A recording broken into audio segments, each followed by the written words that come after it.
Okay, good morning, ladies and gentlemen. My name is Andi Kristianto. I am a geologist from Pertamina Hulu Mahakam. And today I would like to share with you the integrated geomodeling and reservoir analysis on complex multi-layer reservoir, a key to identify unswept areas for future development of mature oil and gas field.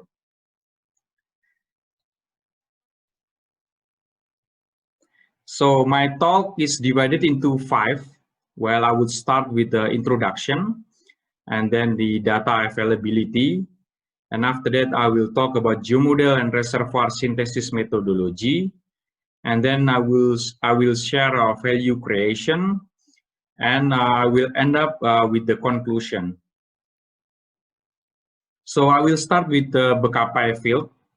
So as you can see in the map, Bekapai field is located in the southeast part of modern Mahakam Delta, and with the water depth 30 meters of water depth. It was discovered in 1972 and first oil in 1974. And so far until now, we have drilled 95 wells connected to 9 platforms. And as per August 2020, the field is producing at 35 million scf gas per day and 5,000 barrel oil per day. About the geological context of Bekapai, as you can see here, Bekapai is a multi-layer faulted anticline. It consists of 3 main panels, west panel, and then central panel, and east panel. And stratigraphically, it is consists of 5 producing zones from deep zone, lower, upper, main, and shallow zone. And as you can see here, shallow main upper is mainly deltaic, fluvio-deltaic, with main reservoir is the channel reservoir with good reservoir properties.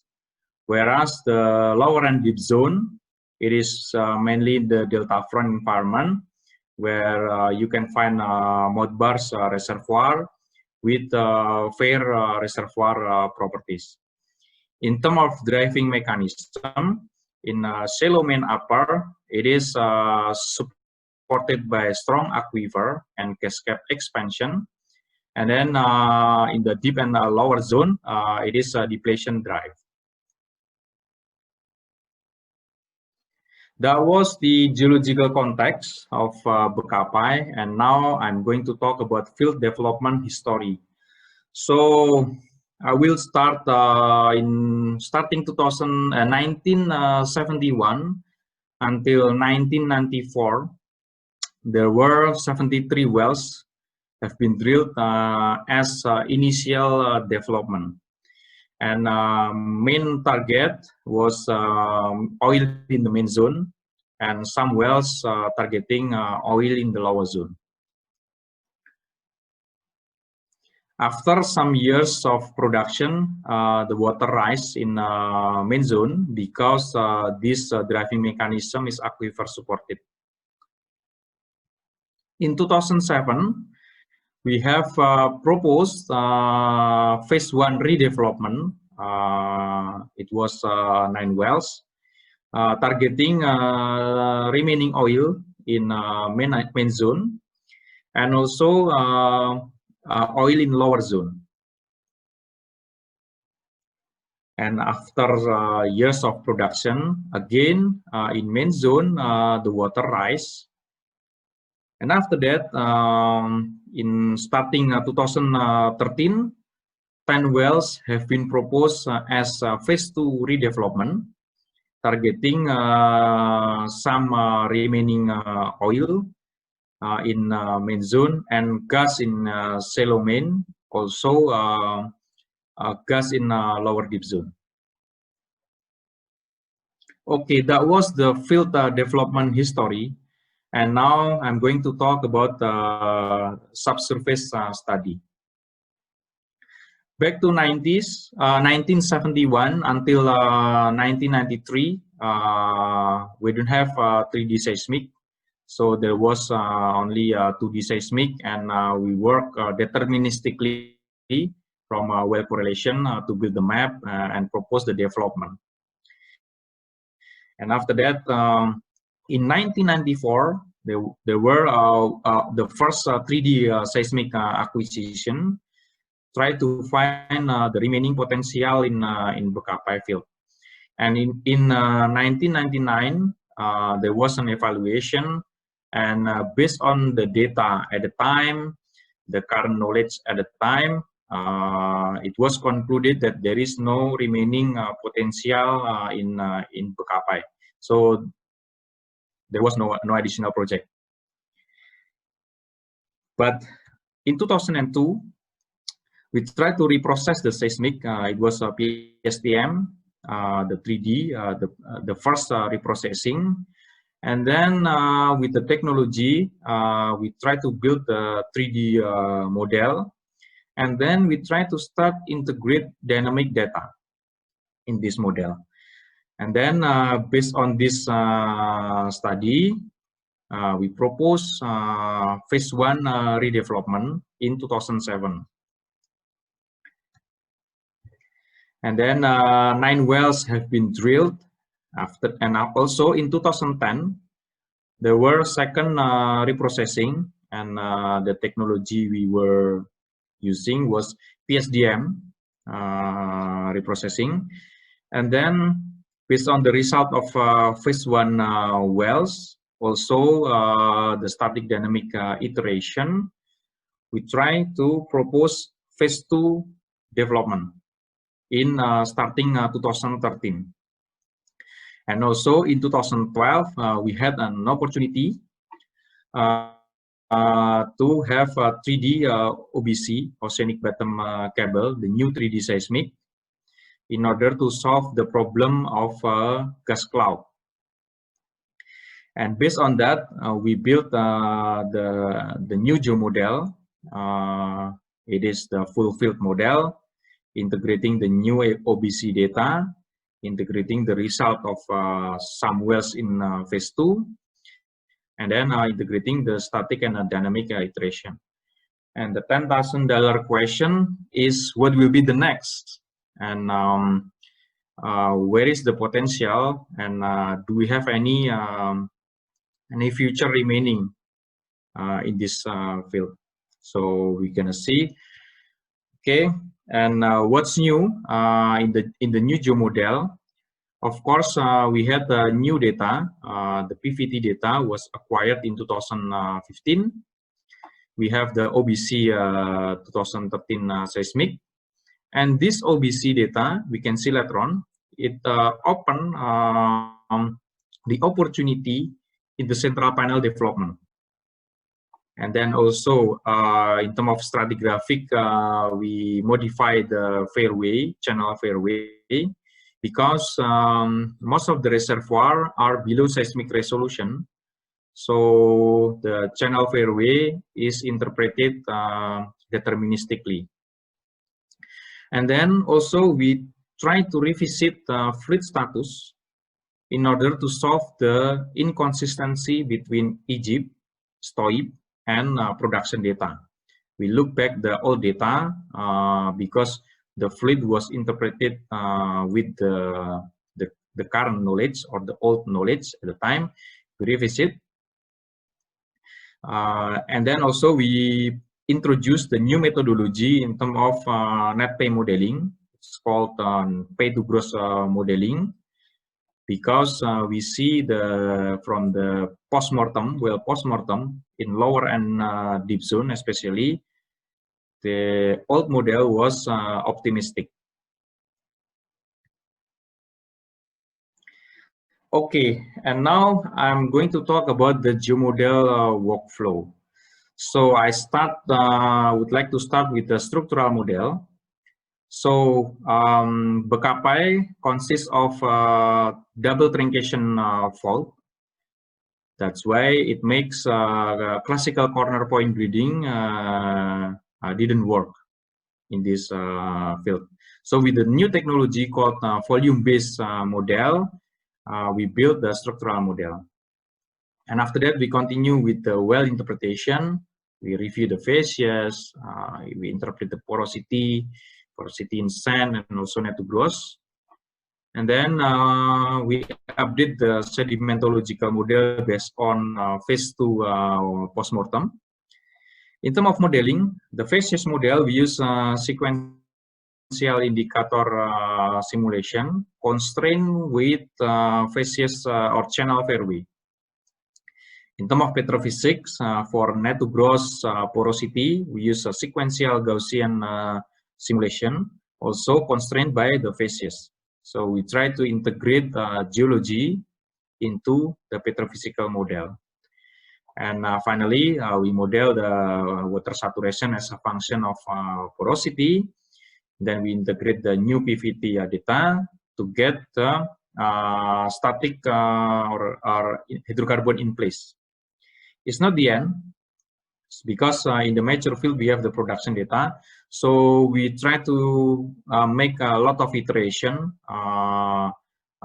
based on the production result, based on the RASTI result, and so on, to validate first the initial in place, and also to find the remaining oil in place, and also gas in place. And this remaining will be used for future development. Okay, that was the geomodel workflow. And now we're gonna see the seismic interpretation update. In the right, you can see the interpretation 2012 based on the streamer data, 3D 1994 and processed in 2010. And the limitation of this streamer data is this gas cloud, basically. This is the PP cube, and the gas cloud basically masks the seismic in this area, in this faulted area. And also, based on the data we had, the central panel was interpreted closed panel, as you can see in this picture.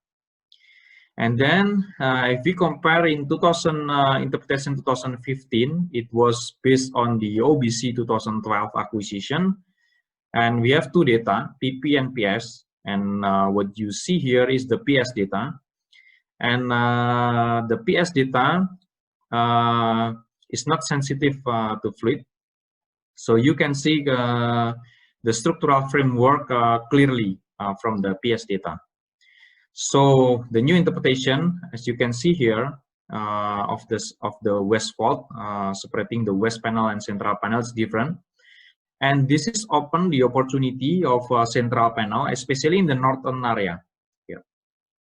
And basically, we propose the development in this panel, in this area, based on the OBC data. Okay. And then I would like to talk the well result. So after a long process iteration between the static and dynamic model, we integrate a lot of data here, and we find remaining potential as a part of phase 2. So we propose 2 additional wells as POD phase 2. Bekapai X1 and Bekapai X2, and it was drilled in 2018. The objective of the well is to chase the unswept oil and the remaining gas in west compartment or west panel and in central panel. And the post-drill result, we found gas and oil higher than prognosis. Of course, due to the uncertainty in structural model, uncertainty in the channel fairway, reservoir geometry, reservoir properties, and also the actual water contact. Actually, the actual water contact is due to the lateral heterogeneity of the reservoir itself. Well, despite all of the uncertainty, both wells have been successfully drilled, and we produce initially 3,550 barrel oil per day and 12 million scuff gas per day. So you can see here a lot of multi-layer reservoir, and the production strategy was we produce first the gravel pack zone because we can open and close. After we found water from gravel pack zone, we close, and then we start to produce the oil and gas bottom up, and then until the top of the well. So that's the production strategy in this well. Okay, that was the well result, and now I'm going to talk about what will be the future development of the field. So thanks to the spirit, thanks to the methodology of the evaluation, we try to propose 4 projects in the future. So the first one is the Bekapai Phase 3 development. So the main challenge of this well is the old platform basically was designed for oil, and there were no slot available anymore. And this project targeting the central panel, as I said before, that it is open the area of central panel based on the seismic OBC, and then Phase 3 development. And based on that, the scope was to modify the platform to add the slot extension in order to able to drill a new well, and also platform modification to produce the gas. And then the next project is the Phase 4 wells. Basically, this is the infill wells from existing platform, and targeting the oil zone in west flank, lower and deep zone. And this well have been successfully drilled, and we also encounter a good result in this well also. And then the next project is the Bekapai artificial lift, and as you know that in the lower zone, the oil wells was dead because there is no lifting, because of the lifting issue. That's why we try to install a gas compressor in order to help the lifting of the oil in the well. Hopefully, this project will sustain the oil production in Bekapai. And the last project is Bekapai Phase 5. Of course, it is marginal, but thanks to the good result in Phase 4 and also lower capex lower drill in Phase 4, this project is economical. Okay, that's come to the end of my talk today. So what I can conclude is that we need a comprehensive study. We need to revisit a lot of data to build a reliable geomodel and to answer the main issue in the mature field in order to find the remaining potential. And then 2 wells have been proposed from this study and resulted positive result.